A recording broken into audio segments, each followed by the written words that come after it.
Podemos. Obrigado.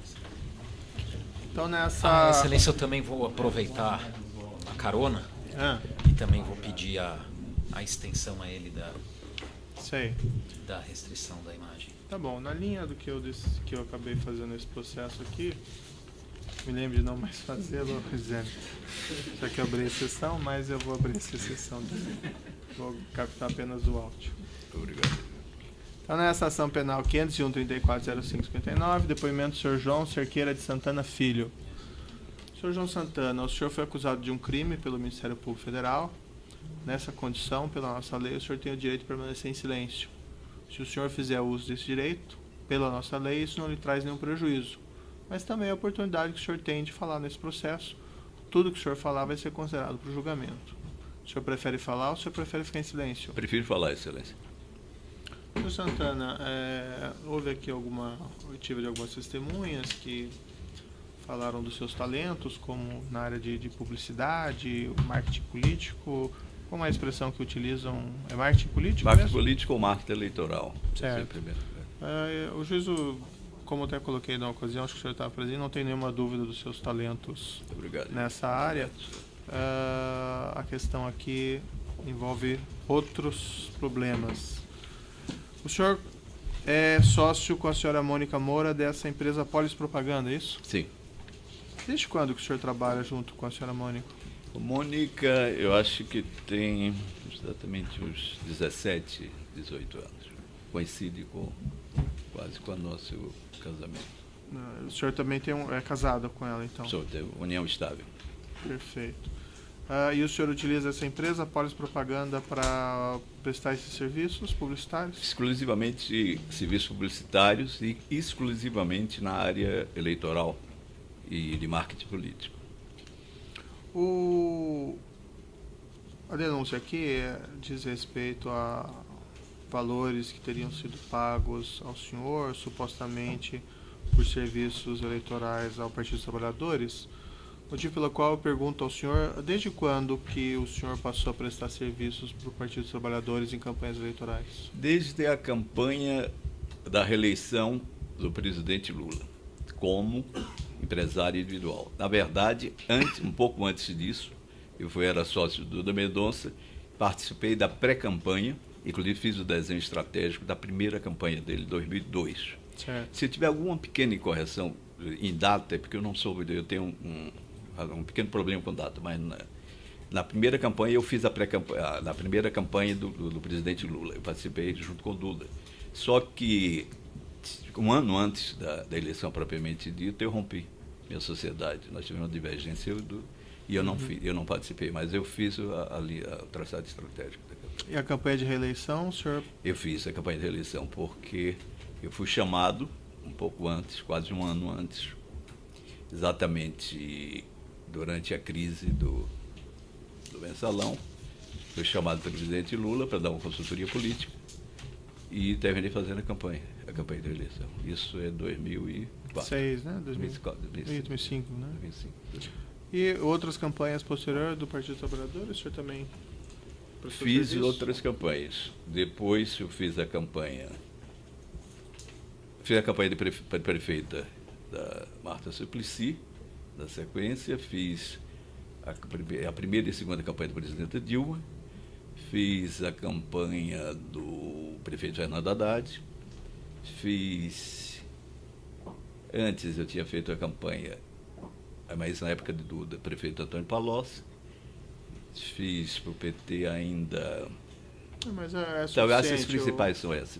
Essas campanhas o senhor trabalhava com exclusividade ao Partido dos Trabalhadores ou o senhor também fazia para outros partidos? Durante essas campanhas, sim. Eu nunca fiz campanha paralelas, claro que seria uma incongruência e um problema ético impossível de ser resolvido.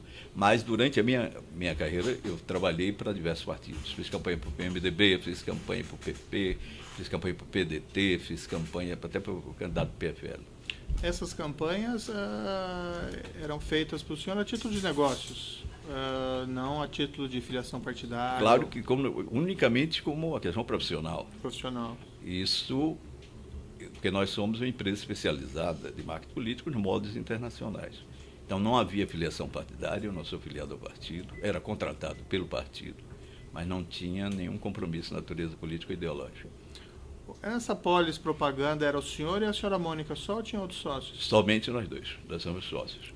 Tem alguma divisão de tarefas entre o senhor e ela? Mônica trata exclusivamente da questão financeira e administrativa, e que é uma área que nunca eu tive aptidão, nem talento e nenhuma natureza, nem desejo. Eu trato da parte de criação e estratégia.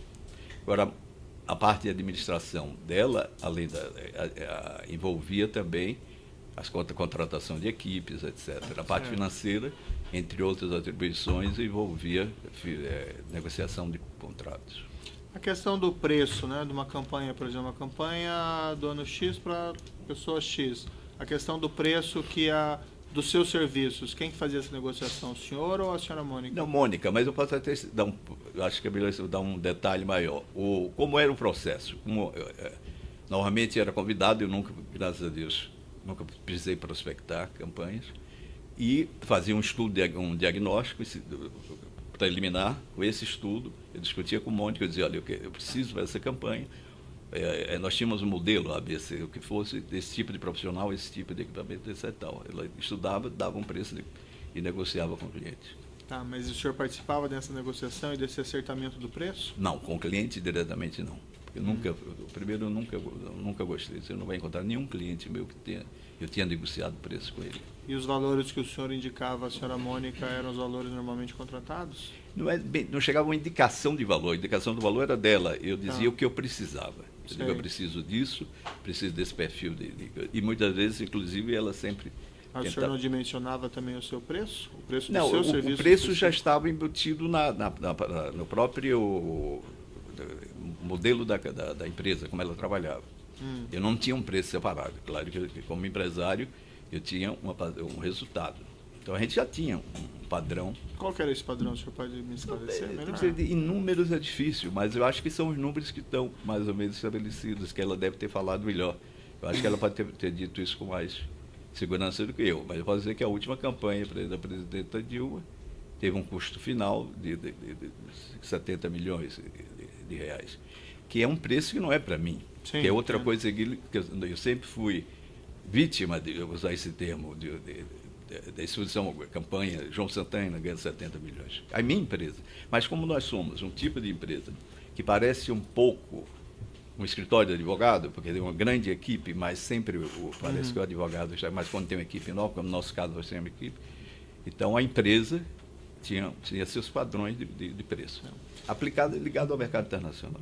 Certo. E, desculpa, é um percentual em cima do valor total ou é um valor fixo? Não entendi a pergunta. O valor dos seus serviços específicos, a remuneração do valor total. Como eu era um sócio majoritário, eu tinha nas minhas empresas 80% a 90%, é mais ou menos o resultado de uma campanha. O resultado de uma campanha varia de acordo com campanhas, muitas que dão prejuízo, a outras, a média varia 10% a 15%, até campanha bem 18%, eu acho. Essa conta Shell Bill Finance, quer dizer, uma offshore, Shell Bill Finance, é do senhor? É. Desde quando que o senhor tem essa offshore? Eu acho que por volta de 98, eu acabo que mais de 20 anos essa conta. Essa offshore tem conta onde? Essa offshore tem uma conta na Suíça. Qual banco? É do Banco Heritage. Indo diretamente ao assunto aqui da objeto da acusação, né? A referência aqui pelo Ministério Público de depósitos que totalizam 4 milhões e 500 mil dólares efetuados nessa conta Shell Bill, segundo o Ministério Público, por esse outro acusado, o senhor Zivi Skornik. O que são esses depósitos? Esse depósito eu vim a saber logo depois da negociação que Mônica fez, indicado pelo Partido dos Trabalhadores. Era uma dívida da campanha de 2010 da presidente Dilma. Quando o senhor teve conhecimento? Tive conhecimento meses depois, porque existia uma dívida, que eu acho, salvo engano, que era da campanha de 10 milhões de reais, da campanha de 2010, e isso já durava 3 anos. Eu posso até esclarecer, o senhor pode se espantar, é típico do nosso trabalho, na nossa área de marketing político, sofrer grandes atrasos. Certo.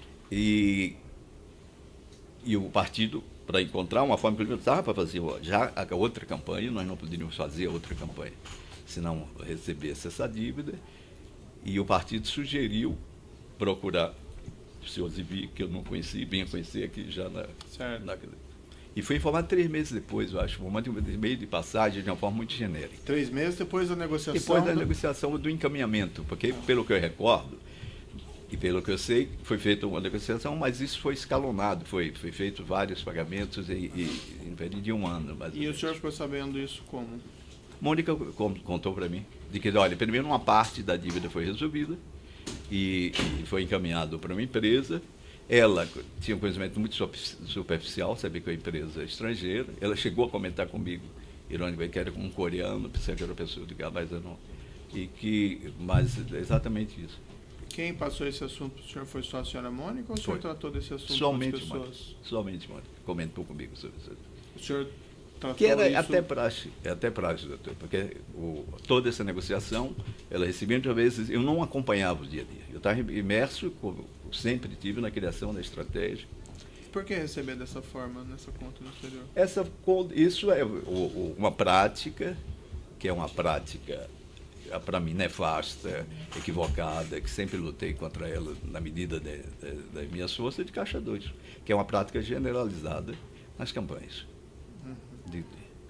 Tem aqui um registro que foi feito pela Polícia Federal, não sei se é totalmente correto, mas que a Polis teria recebido do Partido dos Trabalhadores em pagamentos registrados em campanha eleitoral cerca de 171 milhões de reais no período de 2006 a 2014. Se tinha essa possibilidade de fazer esses pagamentos legítimos, por que esses pagamentos por fora? Isso, eu acho, que decorre da cultura, dessa cultura generalizada de Caixa 2. Os empreiteiros, os empresários, a relação com os partidos e com os governos sempre foram, na política brasileira, política mundial, eu lidi com experiências de outros países, buscando caminhos extralegais.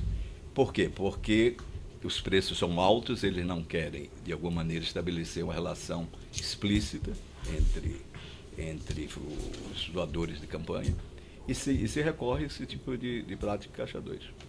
Então, mas, por exemplo, nesse caso aqui, esse dinheiro veio do Keppel-FELS, que consta ter doações oficiais também ao Partido dos Trabalhadores. Por que pagar por fora? Imagino, pelo que se fala, porque existem limites de doação, limites legais, existe também essas limitações políticas, existe esse campo de acobertamento que se faz para evitar a especulação. Tem vários tópicos, evitar leilão entre doadores, quem está dando mais e quem está dando menos. Existe toda uma prática. Qual foi essa dívida era da campanha de 2010, isso? 2010. Da presidencial? Presidencial. Quanto que foi o custo oficial? Dessa campanha de 2010, eu tenho a impressão que foi 58, 57 milhões, alguma coisa, beirando 60 milhões. Isso primeiro e segundo turno. Isso pago de maneira oficial para a sua empresa? Sim, claro. Então, diante desse valor, 50 e tantos milhões, por que pagar ainda 4.500 por fora? Exatamente porque nosso preço é fixado de acordo com as necessidades da campanha. O cliente, não é que seja o PT, o cliente nem sempre concorda em fazer esse pagamento pela forma explícita e oficial. Sempre encontra uma maneira justificada. Então, e novamente, é o que a dívida o que gera dívida é isso. O senhor não acha assim que receber esses pagamentos por fora significa trapaça em campanha? Eu acho que significa, antes de tudo, um constrangimento profundo, é um risco, é um ato ilegal. Eu acho que precisa se rasgar o véu de hipocrisia que cobre as relações políticas eleitorais no Brasil e no mundo. Mas não defendo, sempre lutei. Se o senhor fizer uma pesquisa, perdoe, ou alguém fizer uma pesquisa, ver que os custos oficiais de minha campanha sempre foram mais altos.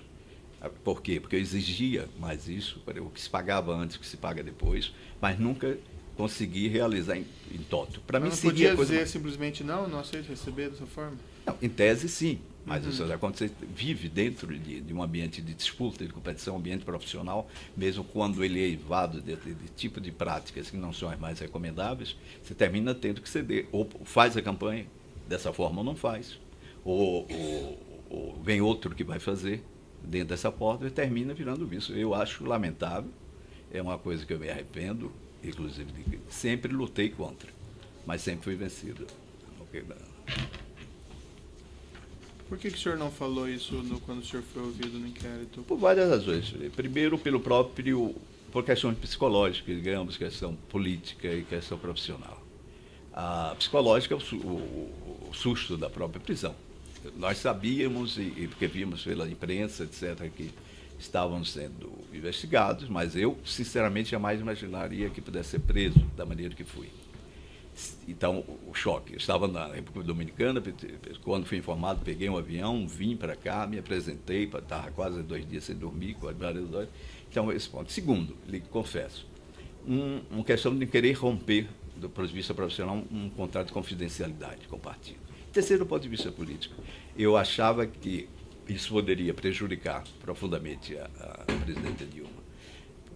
Nesse momento, eu raciocinava comigo, eu que ajudei, de certa maneira, a eleição dela, não seria a pessoa que vai destruir a presidência, trazer um problema. Nessa época já iniciava um processo de impeachment, mas ainda não havia nada aberto. Eu sabia que isso poderia gerar um grave problema, sinceramente, até para o próprio Brasil.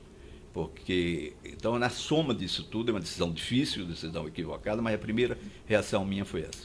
Foi exatamente. Citando o senhor mesmo do seu depoimento no inquérito policial de 25 de fevereiro, o senhor disse o seguinte, que esses depósitos eram recursos recebidos de campanhas do exterior. Isso não é verdadeiro, então? Nesse caso, não. Mas eu sou um profissional brasileiro, talvez mais tenha feito campanhas no exterior e recebi de várias campanhas dessa forma. E alguma parte dessa conta. O senhor também declarou, aí, citando o que o senhor disse literalmente, que nega que a conta tenha recebido qualquer valor originado das campanhas presidenciais do Brasil. Isso eu respondi anteriormente, excelente. Que nega que os pagamentos realizados por Luiz Cornic possuam qualquer relação com os serviços prestados no Brasil. É a mesma resposta, o mesmo tipo de argumentação, e a mesma pressão psicológica e política que eu me autocoloquei. E não seria mais fácil para o senhor demonstrar boa-fé, dizer pura e simplesmente a verdade desde o início? Não, visto de trás para diante, numa engenharia reversa, sim, mas no momento não me parecia esse caminho. É uma pressão muito grande, como eu lhe falei. O senhor recebeu pressão de terceiros? Não, apenas da minha consciência profissional, da minha fidelidade e relação afetiva com pessoas. Esses valores depositados na conta eram utilizados para pagamentos de serviço aqui no Brasil? O que era feito com o dinheiro? Não, que eu recordo não, exatamente não. Aliás, essa conta, pouco utilizamos desse recurso. Acho que Mônica administrava isso, mas eu acompanhava. Então, para pagar coisas no Brasil, para pessoas, etc., não. Na verdade, eu pouco utilizei do dinheiro que entrou nessa conta para a minha vida. Nós não tínhamos problema de liquidez, eu sempre via isso como um grande embaraço, um grande constrangimento, sabia que era um risco, era um problema, queria resolver. Tentei várias vezes, inclusive, imaginei, desde que ela foi aberta, inclusive pedi ao meu contador na Argentina há vários anos, e pensei até que ele tivesse colocado já a conta legalizada na Argentina, ligada à minha empresa argentina. Então, sempre foi um constrangimento. Então, essa conta não era declarada e nem os recebimentos nela?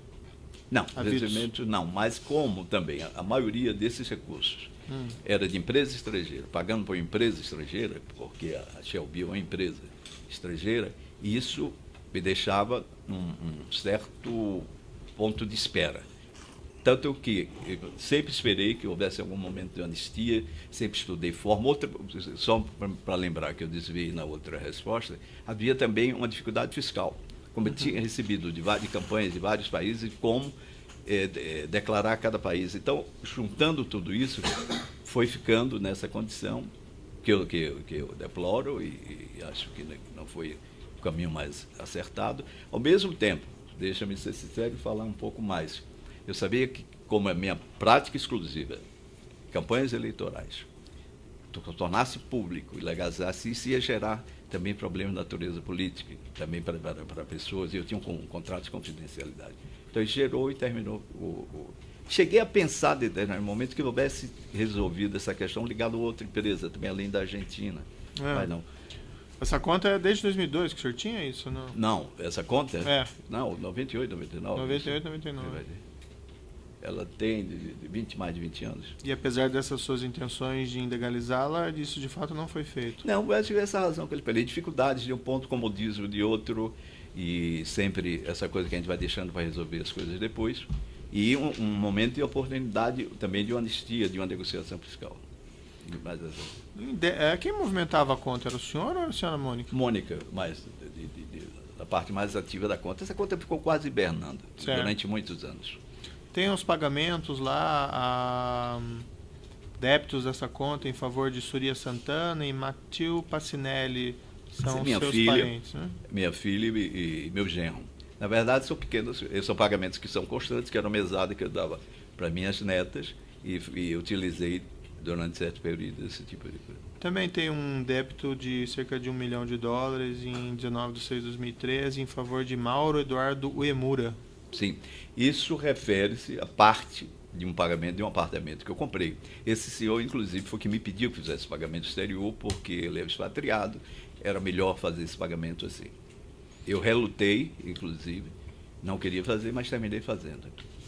O senhor disse que trabalhou com o senhor Duda Mendonça, né? Sim, fui primeiro funcionário e depois fui sócio dele. O senhor viu o que aconteceu com ele naquele caso da mensalão, né? O senhor não tinha presente que receber dinheiro dessa forma, o senhor estava incorrendo no risco de estar recebendo dinheiro sujo? É porque eu tinha consciência que era uma prática de recebimento ilegal. Uhum. Dinheiro sujo no sentido de corrupção, jamais. Porque o Caixa 2, na forma que está implantado, até onde alcançava o meu conhecimento e informação, não é necessariamente ligado a fatos de corrupção. Mas naquele caso do seu sócio foi, não foi? Mas ali era uma outra circunstância, eu não sei, na verdade eu estava na Argentina na discussão disso, mas eu sei que foi um dinheiro remetido do Brasil para o exterior e havia operações triangulares dentro disso. Claro, eu sabia que era operação, mas o Caixa, nós sempre tendemos, não é nem por comodismo, mas se eu converso com profissionais de eleições no mundo, sempre sabe que existe o Caixa 2, que ele decorre muitas vezes de uma aposta no mercado futuro, de fazer amizades com governos, existem tetos, então não é necessariamente... Eu não considero, desse aspecto, perceber como um dinheiro sujo, talvez na acepção que o senhor deu e interpretei, como dinheiro vindo de corrupção. Dinheiro de corrupção mesmo. Eu vejo mais como dinheiro de negociação política. O senhor chegou a fazer alguma indagação ao senhor Vacário, à senhora Mônica, em saber de onde que vinha esse dinheiro? Não, no sentido de... Talvez, adiantando talvez o pensamento do senhor, você querer interpretá-lo, que pudesse estar relacionado a Petrobras ou qualquer coisa, jamais eu tive esse conhecimento. Mas saber... o senhor foi atrás disso para saber? Não, no momento que era para receber, não, apenas, Mônica, a gente tinha uma espécie de compliance interna, era que fosse empresas que não tivessem vedação de doação, mesmo porque, se tivesse, seria uma complicação, que fosse empresas idôneas e que desse uma segurança na relação. Então, nesse aspecto, não pode acontecer. Mas era uma empresa, como várias outras empresas, que sabia-se no mercado que ajudava uma candidatura, ajudava a outra. Isso. A sua esposa, quando foi ouvida no inquérito, veio aqui e disse algo diferente. Mas quando ela foi no inquérito, ela disse o seguinte, literalmente: que indagada se ela e João Santana receberam recursos não contabilizados dos clientes dos serviços eleitorais que prestaram do Brasil, disse que não. Primeiramente por motivos óbvios, quais sejam as investigações e condenações do caso Mensalão. Pois esse caso não houve uma preocupação no sentido de, vamos dizer, evitar esse tipo de expediente para não receber dinheiro sujo? Houve até agora, houve como? O meu preço, desde o início eu falava internamente, que para evitar riscos de qualquer natureza, especialmente para os clientes, para o partido, quanto mais fosse legal, ou que fosse plenamente legal. Depois, havia dificuldades alegadas que eu já disse aqui, não precisa nem repetir, de recolhimento, de doações, etc. E no final, voltou a uma fórmula anterior. Essa forma que já havia sido. Só que dizer que a única coisa que eu garanto e percebi em todas essas campanhas, até chegar esse momento que nós podemos aprofundar, é que não era uma operação organizada. Era uma busca de doação eleitoral, como é feito normalmente nas campanhas. Que é errado? É. Que é deplorável que se faça? É. Mas que é generalizado aqui no mundo? É. Países, não é só na América Latina. Na Europa, nos Estados Unidos, ainda existem várias formas, sob diversos disfarces, mas existe. Mas, Sr. João Santana, isso acontece por causa que as pessoas aceitam fazer dessa forma, né? As pessoas... Inclusive o senhor. Sim, também, nesse aspecto, eu não posso negar e sei por quê. Ninguém me colocou revólver, na verdade, para fazer, mas a circunstância de mercado lhe coloca, se você assume uma determinada prática de profissional e esse mercado já está comprometido, você tenta e às vezes você é derrotado. Então, é um erro. Não, o resto é a menor dúvida que é um erro. Mas a dimensão desse erro, eu digo, nós podemos ter errado, mas não pecado, no sentido absoluto do termo, de estar tendo que participar como cúmplice de qual seja o tipo de entendimento. E se eu ver meu histórico também, eu nunca tive contratos com... Sempre, eu sou o único marqueteiro de destaque que não pleitearam contra o governo, que não fizeram agências de propaganda paralela. E fui criticado duramente por isso. No Brasil, nunca tive contas com empresas, com governos, com empresas estatais, etc. Recusei sistematicamente. Se eu quisesse, eu poderia ter tido. Então, sempre... Nunca... Eu convivi com 5 presidentes da República com um grau de razoável confiança, para não dizer intimidade. Nunca fiz nenhum pedido a eles, natureza pessoal política. Talvez até isso tenha ajudado a minha reputação e a minha relação de confiança com eles. Mas, senhor João Santana, convenhamos, não dá para ser meio legal, né? Meio lícito. Não, eu faço meio licitamente meus trabalhos. Não, eu acho que a própria ironia do senhor tem uma carga de verdade. Eu sei que isso pode criar, a princípio, um tipo de embaraço cognitivo para mim, mas do ponto de vista de relação pragmática no mercado, infelizmente, eu tenho que reconhecer que isso existe e quem não vive dentro disso, ou sai da profissão, e que é uma profissão fascinante por vários motivos, não apenas me fascina essa profissão, não é pelo dinheiro, não apenas, é altamente rentável, é uma profissão, mas pelo conjunto de coisas. Ela envolve arte, envolve política, envolve história, ela envolve todas as coisas que eu gosto, como cinema, música, interpretação, e lhe permite interagir na história. É objeto da outra denúncia, mas essas duas ações são conexas. Eu vou indagar, evidentemente, caso não responda, mas consta também esses depósitos dessa outra conta Kleinfeld, nessa conta Shell Bill. O que eram esses valores? Excelência, a gente também, desculpe, a gente, só para facilitar, a gente também orientou que, como a instrução lá não terminou, que eles reservariam o interrogatório que deve estar para ser marcado para falar sobre esses outros depósitos. É que os casos são conexos, então eu faço a pergunta, mas se ele não quiser responder, não tem problema. Eu sigo a recomendação do meu advogado. Tá bom. Eu passo, então, as questões à acusação. Boa tarde, senhor. Boa tarde. João. Senhor João, eu tenho algumas poucas perguntas para o senhor, falando especificamente com relação ao pagamento que foi feito pelos senhores de Viscornic na conta do senhor, na conta Shell Bill. O senhor mencionou que esses valores seriam decorrentes de uma dívida de campanha de 2010, certo? Só que esses valores foram pagos em 2013 e 2014. Não sou estranho que uma pessoa apareça do nada para pagar uma dívida que... Não, mas essa pessoa, doutora Permito, não apareceu do nada. Ela foi indicada pela tesouraria, pelo tesoureiro do partido. Então, que era o contratante do nosso serviço. Tá, foi indicada por quem? Pelo que Mônica me falou, João Macari. Então é o partido que estava indicando. Então a nossa relação direta não era exatamente com a pessoa vindo do nada. Na verdade, seria a pessoa vindo do nada sem nenhum demérito que eu não conhecia. Quase 3 anos depois, uma coisa... Não, 3 anos depois era uma prática de atraso. Contribuinte tardio, não seria? Não, porque os acordos Quase na outra políticos, eleição, às vezes, ele são parece. atemporais. Deixa me permite dizer, às vezes é para uma campanha, uma pessoa quer colaborar com um partido, ele pode, isso é muito usual, ou assume dívidas do partido, ou doador para campanhas do que estão ocorrendo. Agora, não existe isso aí. Confirmo o que eu estou dizendo, é doação antecipada. Se fosse para uma campanha, por exemplo, em 2014, não seria, nunca existiria, que nunca tivemos a sorte, nem nenhum marqueteiro, ninguém profissional, de receber por antecipação. Eu vou interromper um minutinho por causa do tamanho do áudio, já voltamos.